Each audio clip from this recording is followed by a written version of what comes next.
British প্রধানমন্ত্রী Keir Starmer স্পষ্ট করে জানিয়েছে যে যুক্তরাষ্ট্র ইরানের সঙ্গে চলমান উত্তেজনায় কোনো বিস্তৃত যুদ্ধে অংশগ্রহণ করবে না। তবে দেশটির সর্বোচ্চ দুর্বল জনগোষ্ঠীর জন্য তিনি প্রথম আর্থিক সহায়তার ঘোষণা দিয়েছে।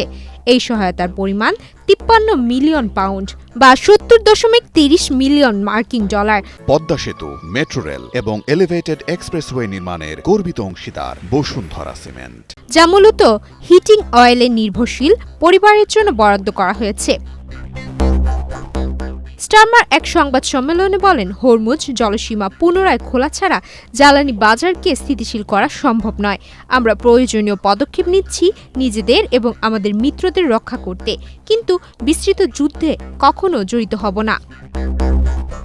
বিশ্বের প্রায় ১/৫ তেল ও তরলকৃত প্রাকৃতিক গ্যাস সাধারণত হরমুজ প্রণালী দিয়ে পাস করে।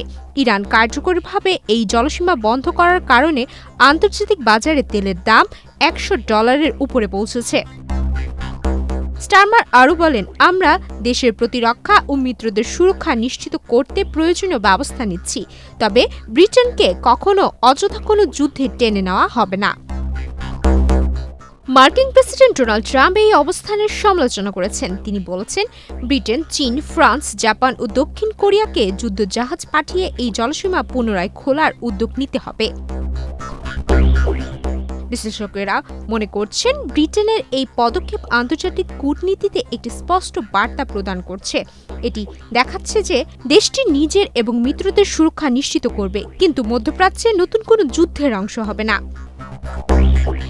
৫৩ মিলিয়ন পাউন্ডের এই আর্থিক সহায়তা মূলত সেই পরিবারগুলোকে দেওয়া হবে যারা হিটিং অয়েলের উপর নির্ভরশীল। মূল্যবৃদ্ধির কারণে তারা যে আর্থিক চাপে রয়েছে তা কমানোর জন্য সরকারের এই পদক্ষেপ বিশেষভাবে গুরুত্বপূর্ণ বলে মনে করা হচ্ছে। সুমাইয়া মিতু, বাংলাদেশ প্রতিদিন।